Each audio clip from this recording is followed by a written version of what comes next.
Have you ever felt like you want to have a whole new you? Well, there's a lot of ways that people try to do that. One way is actually by learning a completely new language. Can you imagine?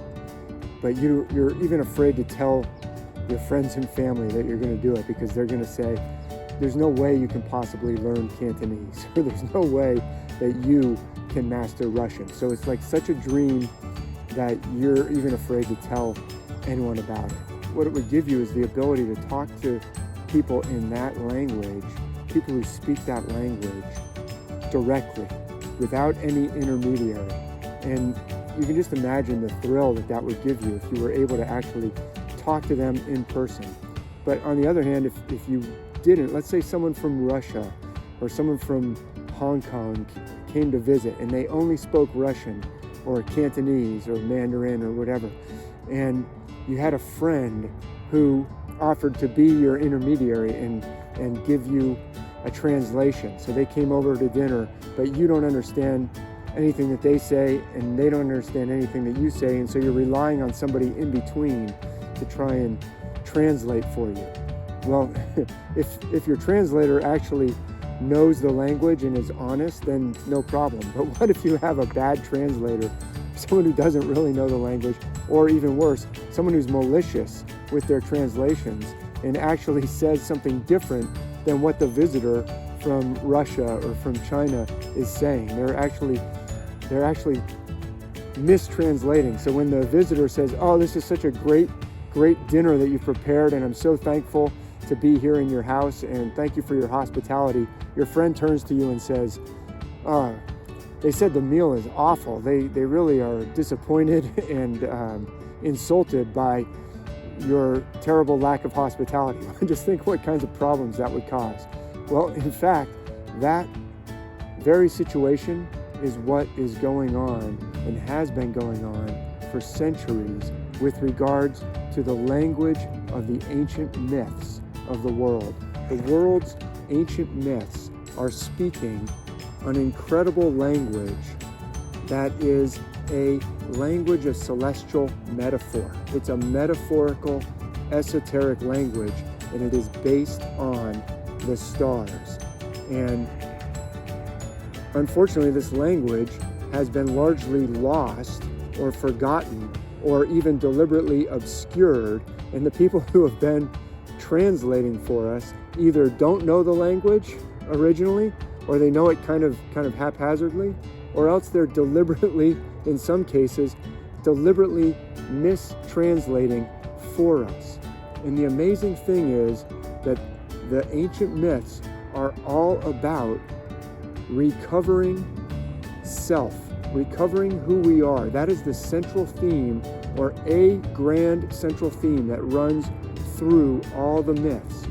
They are actually depicting separation from self and recovery of self.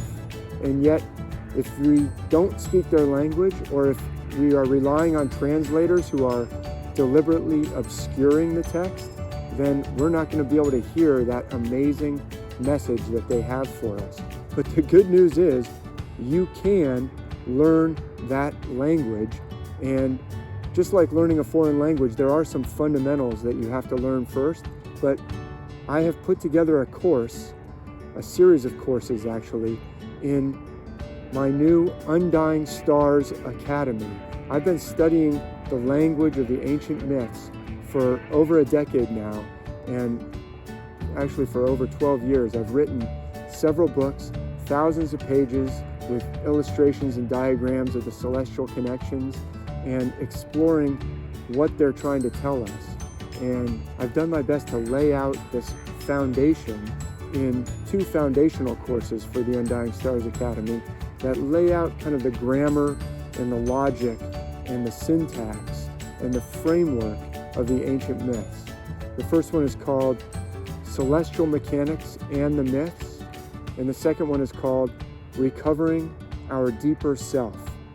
And those 2 courses are like the foundational courses. They're going to be very helpful for the courses that follow, but I'm about to release another one, the first in a series that's called the Celestial tour of the Bible, the Celestial Bible Tour. And I believe that these fundamental courses will make the kind of conversational, as we start to get into conversations with the actual myths, much more fruitful, much more enjoyable, much more understandable. You could just dive right into the conversational courses. If you want to wait a few more weeks, we'll have the first course in the Celestial Bible Tour will be coming out. But if you want to get the real foundations of learning another language, it is helpful to do some of the groundwork, lay down some of the grammar, some of the structure, some of the kind of rules that the system is using so that we can understand it better when we start to go into the conversations. But it is really amazing. I'm really excited to share my love of the ancient myths with you. And so I really recommend these first two courses if you want to get started on those now, or if you want to wait and dive right into the conversations with the ancient myths that are in the Bible. That's where I started with the Celestial Bible Tour.